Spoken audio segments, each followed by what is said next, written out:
Bueno, después de lo dicho, no sé qué decir de mí.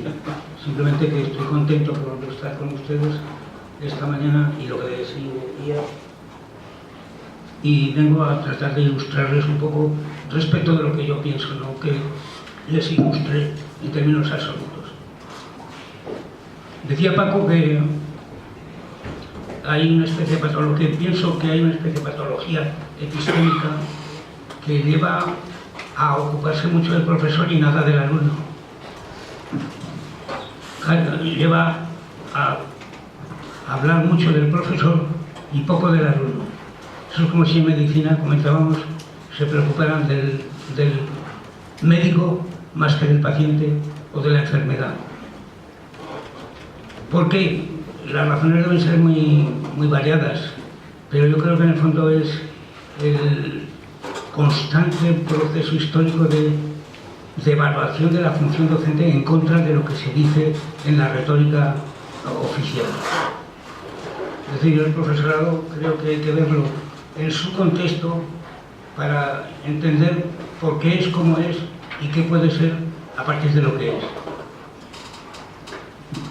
Esto tiene mucha importancia para la formación de docentes, porque se sacan consecuencias que no solo son válidas. Yo me cultivo más en el análisis de la escolaridad primaria, secundaria, más que en la universidad. En la universidad bastante tenía yo con aguantar la vida que me obligaba como para tener que estudiar y reflexionar sobre ello.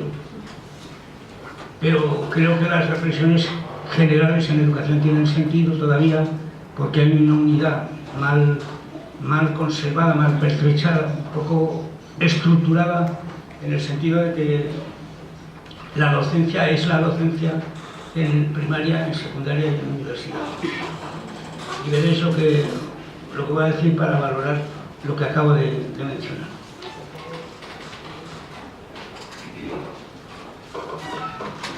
¿Qué es la docencia? No os voy a definir nada que no conozcáis, pero simplemente para que veáis, os trato de tú porque me eres más directo, pero si queréis os elevo la categoría de señoría. La docencia es una forma de pensar y de pensar la educación. Un docente debe pensar sobre la educación.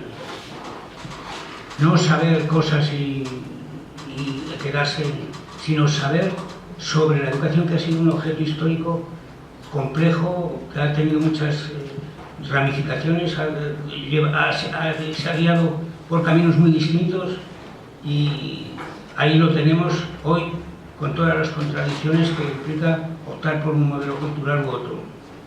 Pero el profesor, esto lo descubrimos en el año 80, cuando empezaron a decir el teacher thinking, ¿no? El profesor piensa. Es un descubrimiento absolutamente como el agua, si descubriesen el agua del mar, ¿no? El profesor piensa, claro que piensa. ¿En qué? Eso ya es otra cuestión. Pero el profesor es un pensador en el sentido de que piensa y se pregunta, a veces teniendo respuestas y a veces no. El profesorado es una forma de hacer. Es el knowledge know y el knowledge how. Una forma de hacer. Y esa forma de hacer define la práctica real que se cultiva en las escuelas de cualquier país y de cualquier lugar. Esta práctica es bastante homogénea, pero presenta sus peculiaridades. Es decir, ustedes van a la China y seguro que cuando pasen por un determinado edificio saben que allá hay una escuela. La imagen de la escuela provoca una reacción visual perceptiva universal. Es una forma de hacer en las aulas, es una forma de hacer en los centros y es una forma de hacer en la política del país. ¿Qué le damos a los docentes? ¿Qué entrada le damos a los docentes en este capítulo? Saber hacer. Pues ya saben, por lo menos aquí, la opinión es que las instituciones de formación dan poca práctica o conectan poco con la práctica. Esto lo dirían los ingenieros, los médicos, pero en nuestro caso es lamentable que lo digan los que piensan la educación. La práctica es lo que hay que cambiar cuando queremos innovar, pero no podemos innovar cambiando la práctica pensando que es independiente. Y en tercer lugar, un aspecto mucho más etéreo, más difuso, pero más sustancial, porque en educación cuanto más sustancia tiene un concepto, más difícil es expresarlo, lógicamente, es una forma de sentir. Yo me siento ferroviario o me siento profesor, me siento médico o me siento monje. Es una forma de dirigir los afectos, de cultivar la sensibilidad hacia los acontecimientos, hacia las personas, hacia el futuro de los desheredados, al compromiso con la escuela pública. Esos son aspectos que no se encuentran en un periódico, ¿no?, sino que forman parte de la estructura profunda del ser del profesor. Ama, aborrece, se enfada, está contento, igual que cualquiera, pero a veces muy especialmente, porque es una profesión complicada, puesto que es en contacto con los menores. Entonces, fraguado esto en una cultura, o sea, la formación de profesores no incide sobre el vacío de los sujetos, se vuelca sobre una cultura preexistente y expresa una cultura preexistente. Es decir, que cuando nosotros queramos entender al profesorado, hay que entenderlo como el partícipe en el querer, en el conocer y en el saber hacer, pero que tiene una singularidad, la singularidad de que trata con personas jóvenes y por ahora la escolaridad sí parece que va a continuar. Esa cultura se diseñó, se concretó y se consolidó en hilo tempore, en aquel tiempo lejano histórico. Yo estaba recordando esta noche cuando me veía los caminos que ha seguido la estructuración de los espacios y de los tiempos y de los conceptos en la formación del pensamiento pedagógico. Es una sala donde falta un elemento fundamental, que es un atril. El atril ya no lo usan. En la mayoría de las universidades hay atril. Yo me niego siempre a hablar del atril. El atril es el pupitre. El atril se llamaba pupitre cuando era un cajón plegable que el alumno llevaba a la clase, lo desplegaba y le servía para sentarse. El pupitre se ha pasado a denotar simplemente las mesas que están en la realidad de la práctica. Piensen en el libro de texto. El libro de texto está inventado hace siglos por el catecismo. El catecismo tiene una selección de pecados, virtudes y creencias que hay que respetar y no salirse de una raya. El catecismo cobra en Occidente, como decimos, como solemos decir cuando estamos con personas que no lo son, el catecismo tuvo un auge tremendo cuando se colonizó América, porque los frailes, los sacerdotes de la Compañía de Jesús, no tenían la seguridad de que sus evangelizadores cumpliesen la función correctamente. Entonces les daban el catecismo, que no iba dirigido a los alumnos como ahora lo entendemos, sino que iba dirigido al profesor, para que fuera ajustado su pensamiento y su prédica al texto que se aprobaba. Sabéis que la tradición de la Iglesia Católica está lejana de los protestantes en cuanto a la libertad de opinión y a la libertad de lectura de las Sagradas Escrituras. El pupitre del alumno, si os dais cuenta, es una prolongación del banco de la iglesia.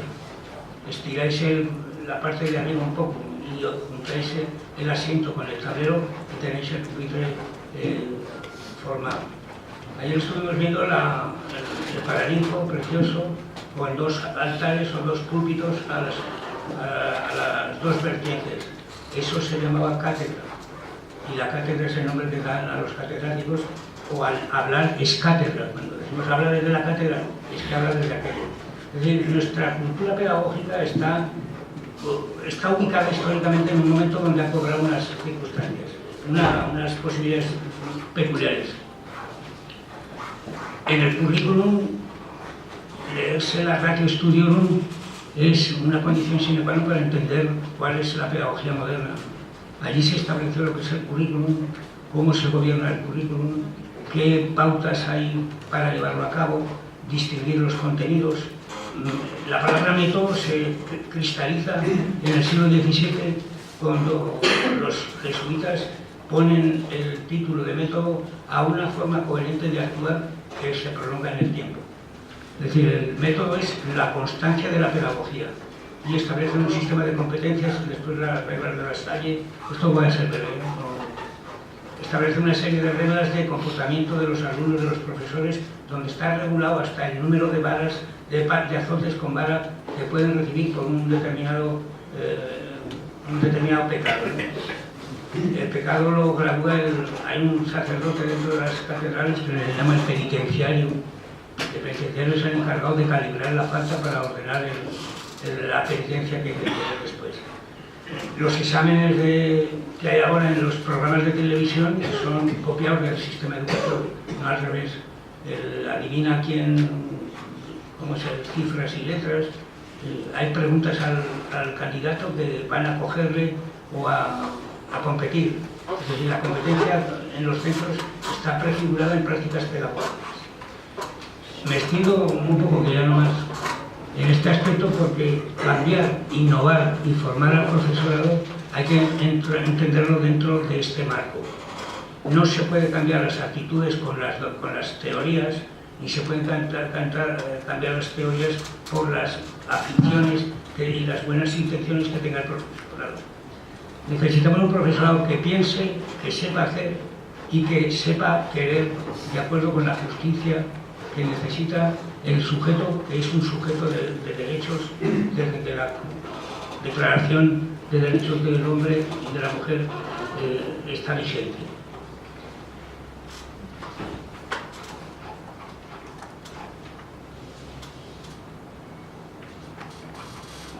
¿Qué importancia tiene esto? Pues tiene la importancia de desbordar el sentido academicista de los programas y los currículos de formación del profesorado y llevarlos al terreno de las creencias del profesor, del profesor candidato, las actitudes que ve en la práctica, las prácticas, el modus operandi de los profesores con los alumnos, etcétera, etcétera.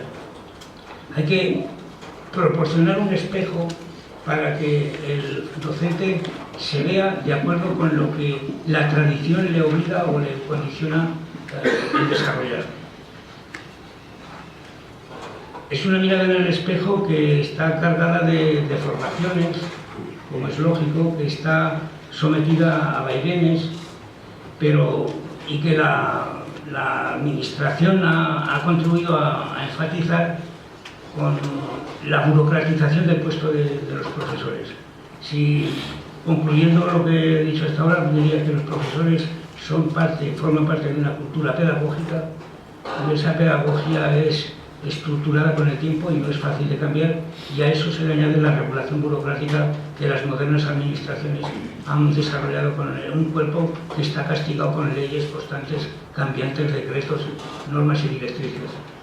Hoy parece que los ministerios quieran regir la práctica arrebatando poderes de decisión a los futuros docentes, que se ven relegados a los técnicos que presuntamente aplican tácticas establecidas por un orden lógico o matemático, y sin embargo la innovación es un proceso de cambio lento, contradictorio, no siempre te sale como quieres, porque estás incidiendo en una cultura.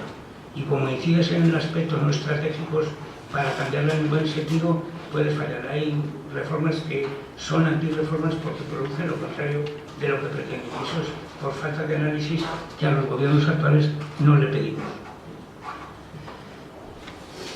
¿Sobre qué reflexionarían, sobre qué diría yo que deben reflexionar los docentes y los docentes de los docentes? Pues nuestra misión es poner orden conceptual en este territorio polimórfico y polivalente y poliédrico, reflexionar sobre la necesidad que hemos tenido siempre y que tenemos y que debemos tener de crear narrativas, de crear discursos que otorguen significado a las dificultades que tenemos, exalten nuestra historia, eluciden el presente y confieran dirección a nuestro futuro. Es decir, nosotros tenemos que articular el querer, el poder y el hacer en formas coherentes que podamos transmitir. Y entonces, la formación del profesorado, esto es una cita de Postman en El fin de la educación, un libro que les recomiendo leer porque es muy sano y tiene muchas manifestaciones útiles para entender lo que ha pasado. Y nosotros tenemos que elaborar una especie de teorías, de pensamiento, de cosmovisiones, que engloben los problemas generales que se pueden detectar en la práctica. Yo, a título de ejemplo, bueno, eso está aquí, ha cambiado muchísimo. El lenguaje que utilizamos ha cambiado muchísimo en los últimos 20 años. Este era el lenguaje que daba la visión del mundo que teníamos nosotros con la educación. Esos son conceptos cogidos al azar y desordenadamente, como está indicado gráficamente, pero que constituían la narrativa a la cual llamábamos pedagogía moderna progresista o como fuere, y que ha perdido el sentido porque ha caducado sus propuestas. Y como dice Spolsman, han desaparecido los viejos dioses y los nuevos nos vienen muertos. Y los nuevos no tienen fuerza. Si comparas un lenguaje de este tipo con el lenguaje de las competencias o el lenguaje del economicismo que está pendiente hoy como una losa en los sistemas escolares, y hablaré de ello, esto es lo que nos ha encandilado, los ha puesto en órbita en una esfera de querer hacer, de querer comprometerse, y en ese caso la profesión docente es una profesión de dioses, porque somos creadores de humanidad. Perdón por el atrevimiento, pero no quiero ser un ser divino. Esto es una tarea compleja, ardua, pero si es atrayente, si es atractiva, trabajaremos con mucha mayor. Este es un aspecto que cuenta en la docencia, pero no cuenta en la formación. Cómo enseñar para adherir a la gente a los ideales que tienen vigencia en las sociedades actuales, porque en la carga de utopía que llevan no ha caducado ni muchísimo menos. Sin embargo, vean el negro porvenir, que es el presente. Estos son los lenguajes que nos han enseñado y que nos han mareado en los últimos 20 años y que se han apoderado del discurso desalojando a los demás. Esto es una especie de memes culturales que van navegando y unas veces son acarreados por la corriente y otras veces son dejados a la luz del cauce del flujo del río. En España, por lo menos, esto tenemos ya competitividad, nos hablan de eficacia, pruebas externas, evaluación de los sistemas, resultados, control, rentabilidad, es transferible a indicadores, vocacionalismo, ranking, capacidad, fracaso, esfuerzo. Eso es las categorías con las cuales pensamos, no solo estas, sino hay otras más. Y en comparación con ese mundo idílico, pues es un mundo empobrecido.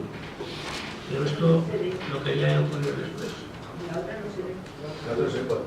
La anterior que decía que no puede yo bien que lo dijera. Pues es verdad que yo tengo la ventaja de tener micrófono. Voy a ver esto.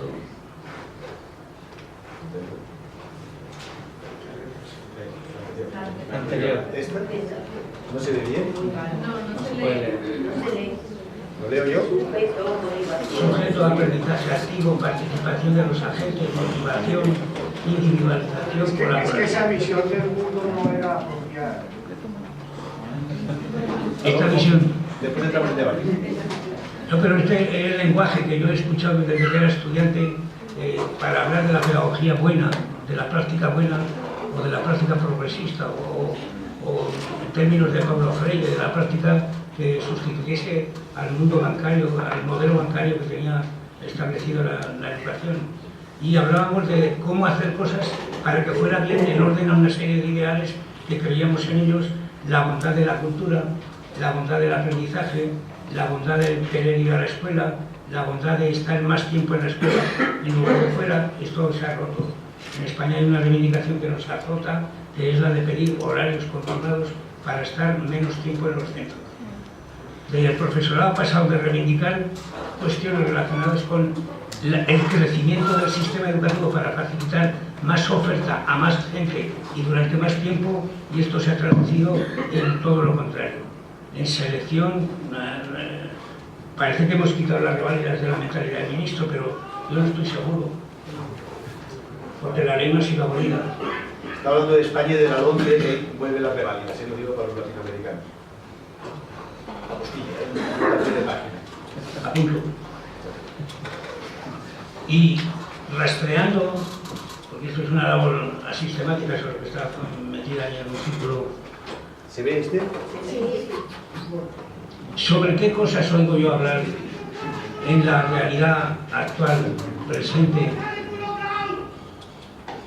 Si no van a con nosotros. Este lo ha suspendido ahora. ¿Qué cosas? Cojo un ramillete de fenómenos que veo, he visto, padezco y lucho. Pues hay una forma de enfocar el maestro, el profesor, que es el educador ideal forma parte de los estudios sobre el profesorado en muy buena medida. ¿Qué queremos que sean los profesores desde un punto de vista ideal? Y las encuestas, la investigación habla de cómo conceptualizamos la figura idealizada de un profesor. Dedicado, amable, sabio, conciliador. Es decir, el educador parece que es una especie de posesivo, una especie posesiva de la gracia, como decía el filósofo Gustavo Bueno, que falleció hace poco en España, y éramos los que proporcionábamos la gloria, la gracia, la salvación a las pobres figuras que se dedicaban al magisterio en condiciones de abnegación, en condiciones de... Era una especie de sublimación de lo miserable que era la vida. Aquí hay una encuesta que manejo yo mucho, que la utilizo muchas veces, que es una encuesta que hizo el Centro de Investigaciones Sociológicas. Preguntó cuál es el prestigio que tienen los profesores de acuerdo con una escala donde están abogados, arquitectos, médicos, y el profesor es la primera figura elegida como digno representante de lo más sublime. Después a los encuestados les apuntaron la siguiente pregunta: si sus hijos o hijas quisieran hacer la carrera de profesorado, ¿qué les aconsejaría? Solo el 7% apoyó esa opción, mientras que el prestigio era primero. Esta es la disglosia del pensamiento educativo. Le cantan las maravillas y no se cree que es un dios, ha predicado de mí que publico. Publicar forma parte de la carrera docente en sentido progresista, después lo que se publica y cómo eso es lo que no publica muere en la academia, ¿no? Es decir, la realidad nos presenta retazos incoherentes, unos buenos, otros no tanto, otros contradictorios. Yo he replegado, esto me parece que son 2, 4, 5, 10, 14 cosas que hemos oído en nuestro discurso. Las figuras ideales o idealizadas, yo digo lo que es. Se tomaba como paradigma a Jesucristo con la imagen aquella de dejar que los niños se acerquen a mí, y el maestro se escribe a veces con mayúscula porque pertenece a esa... es utilizado en ese sentido. Después hay un debate que esto no está tanto en la práctica, pero sí en las academias. La ciencia es la ciencia, es la técnica o es otro factor el que se utiliza para justificar el hacer pedagógico. ¿Cómo conceptuamos el saber pedagógico? Como una ciencia, es unos fundamentos que explican la realidad y ayudan a comprenderla y permiten establecer leyes y aplicarlas de acuerdo con el sentido que tenga. Científica la educación no es. Las facultades se llaman a veces de ciencias de la educación por evitar poner la realidad, tienden a sublimar. No es ciencia las ciencias de la educación, ni la mayoría de la psicología tampoco, por si acaso. Son disciplinas, las ciencias, la física, la lingüística y poco más. Es técnica y nosotros tenemos que aplicar lo que nos manden, tenemos que desarrollar los programas tal como dicta el Ministerio, tenemos que atenernos a una razón aséptica de operar en la práctica sin tocar problemas de valor, y ahí están las técnicas de programar, las técnicas